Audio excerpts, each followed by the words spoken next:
There is a very good chance that something sitting in your kitchen right now, something completely harmless to you, something you eat on a regular Tuesday without thinking twice, could put your cat into an emergency vet clinic within 24 hours. And here's the part that makes this genuinely dangerous instead of just mildly concerning. Cats are incredibly good at hiding illness. A cat that just ingested something toxic can look completely normal, eating, grooming, acting like nothing happened for up to a full day before symptoms show up at all. By the time you notice something's wrong, the damage may already be well underway. So today, I'm going through 15 human foods that are genuinely dangerous for cats. Foods that most owners have no idea are a problem, including a few that get recommended as healthy treats online, despite being straight up toxic. I'm telling you exactly why each one is dangerous, what the warning signs look like, and what to actually do if your cat gets into one of them.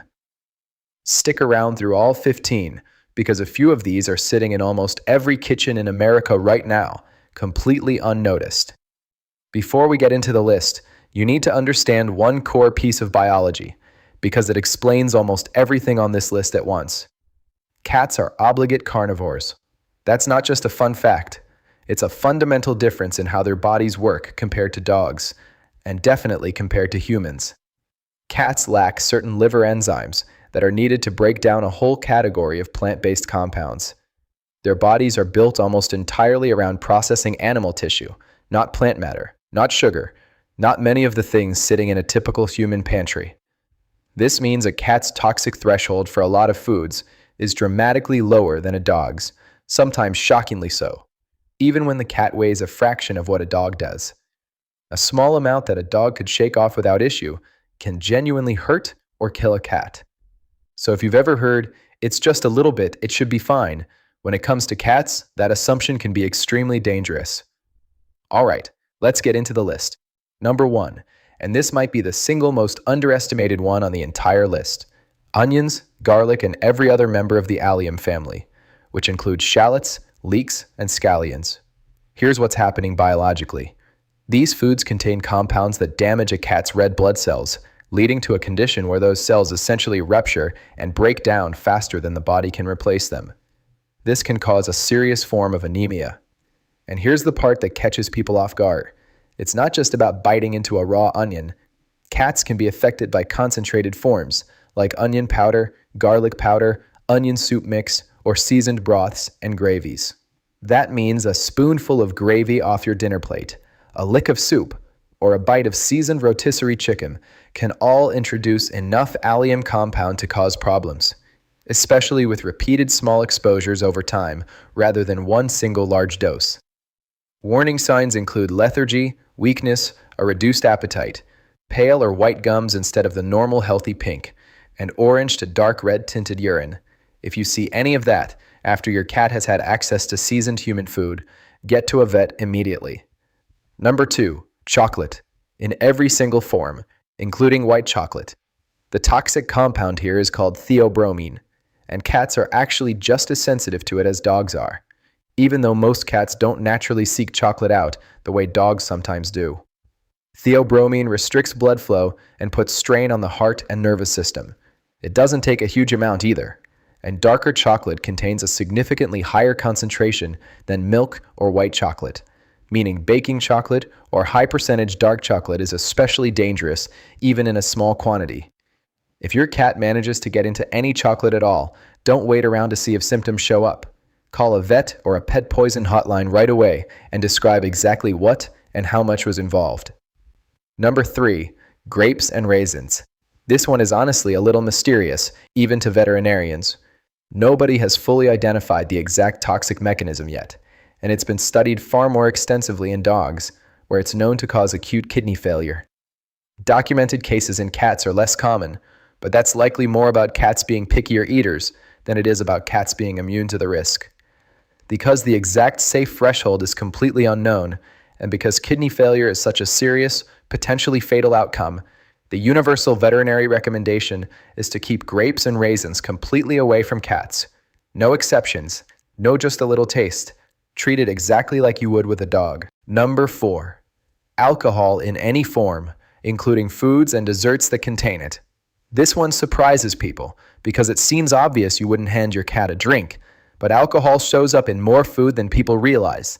Things like rum-soaked desserts, wine reductions in sauces, or unbaked dough that's still actively fermenting. A cat's tiny body size means it takes an extremely small amount of alcohol to cause serious harm. As little as roughly 2 teaspoons of a hard liquor like whiskey can be enough to put a 5-pound cat into a coma. Alcohol affects a cat's brain and liver, essentially the same way it affects a human's, except the margin for error is drastically smaller.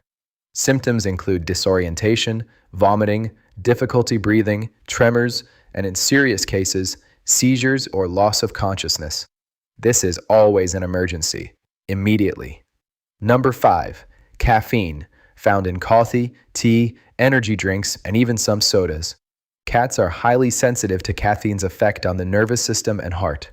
Even a small spill of coffee that a curious cat licks up, or a dropped energy drink, can be enough to cause a racing heart rate, restlessness, tremors, and in more severe exposures, seizures.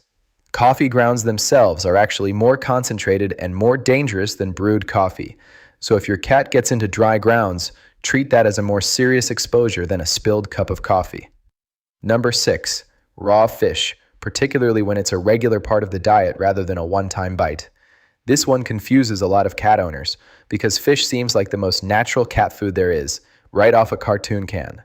But raw fish contains an enzyme called thioaminase, which actively destroys thiamine, a B vitamin that's absolutely essential for a cat's nervous system function. Regular consumption of raw fish can lead to a serious thiamine deficiency over time, which can cause neurological symptoms, loss of appetite, and in severe cases, seizures. This is very different from occasional cooked fish, which is generally fine in moderation. Cooking destroys that enzyme. The danger here is specifically tied to raw fish eaten regularly, not a single incident. Number 7, raw eggs and raw meat in general.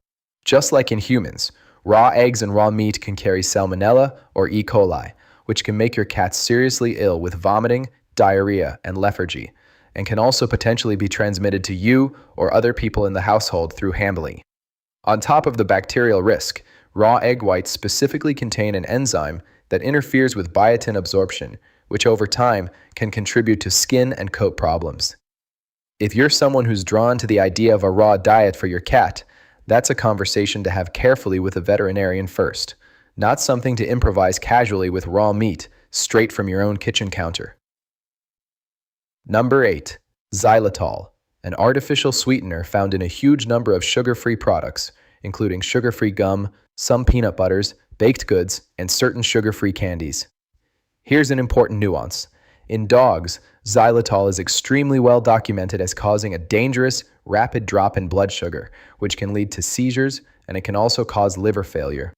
In cats, there aren't as many documented poisoning cases, but that's largely because cats tend to avoid sweet-tasting foods entirely, not because their bodies necessarily handle it any better.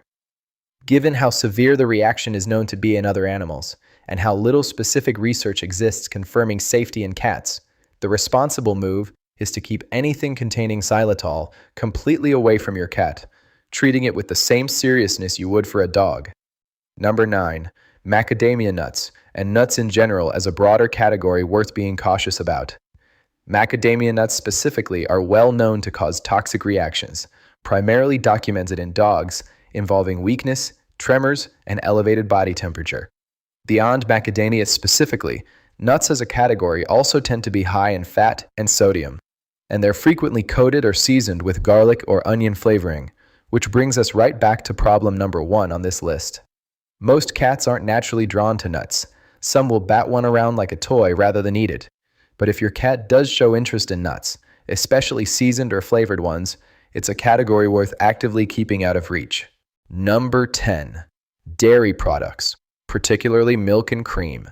This one trips up almost everyone because cats and milk feel like the most classic pairing in the world, thanks to decades of cartoons and old wives' tales showing cats lapping up a saucer of milk. But the truth is, the vast majority of adult cats are actually lactose intolerant. Kittens can process milk fine while nursing, but as cats mature, Most of them lose much of the enzyme needed to properly digest lactose. Giving an adult cat milk or cream regularly often leads to vomiting, diarrhea, and significant digestive upset. Not a fatal poisoning, but a genuinely unpleasant and unnecessary problem that plenty of owners unknowingly cause, thinking they're doing something nice. Number 11. Bones from cooked meat, especially cooked chicken bones. The danger here isn't toxicity, it's physical. Cooked bones, unlike raw ones, become brittle and prone to splintering into sharp shards. Those shards can cause choking, get lodged in the throat, or worse, cause internal punctures or blockages as they pass through the digestive tract. It's a very different risk category from the rest of this list, mechanical injury rather than chemical toxicity, but it's just as serious, and it's an extremely easy one to accidentally cause simply by tossing your cat a scrap from your dinner plate that still has a bone attached. Number 12. Excessively salty foods, things like salted meats, chips, pretzels, or heavily processed snack foods. Cats do need a small amount of sodium in their diet, but nowhere near what's found in a lot of salty human snacks. Excess sodium intake can lead to dehydration, vomiting, diarrhea, lethargy, tremors, and in more extreme cases, elevated body temperature and more serious complications. This is one of those foods that doesn't sound dramatic on paper, but consistent exposure, a cat that regularly gets a few salty chips here and there, can genuinely add up into a real health problem over time. Number 13. Citrus fruits, including oranges, lemons, and limes, along with the peel specifically. Citrus contains compounds called psoralins, along with essential oils in the peel and pith that cats are notably sensitive to. Exposure typically causes digestive upset, but can also, in some cases, cause skin irritation or a heightened sensitivity to light on the skin. Most cats naturally avoid citrus because they dislike the smell, but issues do come up when citrus peel or zest ends up mixed into food or when essential oils from citrus cleaning products come into contact with a cat's fur or paws. Number 14. Raw yeast dough, specifically bread dough that hasn't been baked yet.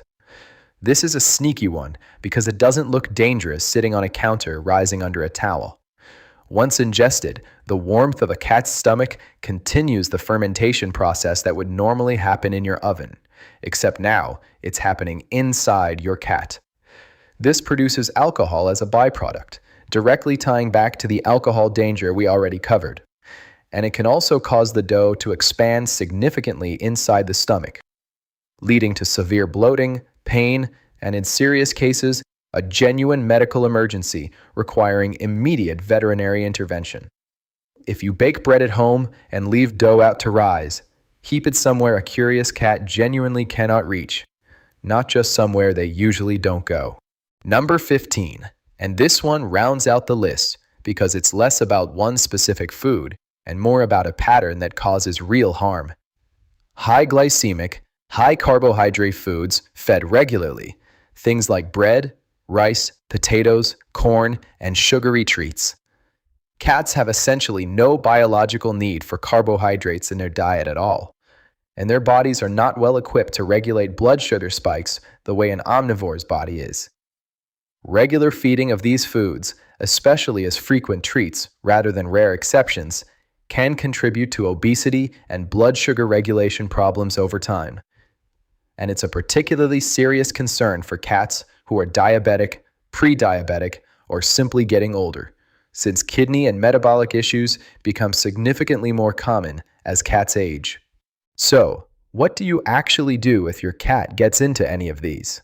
First, don't wait for symptoms to appear before acting, because remember, cats are exceptionally good at hiding how they feel, sometimes for 12 to 24 hours after an exposure that's already causing internal damage. Instead, act immediately, based on what you know they ate, not based on how they're behaving in the moment. Try to figure out roughly what and how much your cat consumed. Call your regular veterinarian, an emergency animal hospital, or a dedicated pet poison hotline right away and describe the exposure clearly. Do not try to induce vomiting on your own without direct veterinary guidance, because for certain substances, that can actually cause more harm than the original exposure itself. And going forward, the single best prevention strategy isn't memorizing every possible danger. It's simply keeping your own food on the counter, on the table, and in the trash genuinely out of your cat's reach as a consistent habit, not just an occasional afterthought. Cats are curious by nature, and that curiosity is part of why we love them. But it's also exactly why so many of these exposures happen in completely ordinary households, not through neglect, just through a moment of not knowing. Now you know. If this helped you look at your own kitchen a little differently, stick around, because next I'm covering the everyday household items, not even food this time, that send more cats to the emergency vet every year than almost anything else on this list. I'll see you in the next one.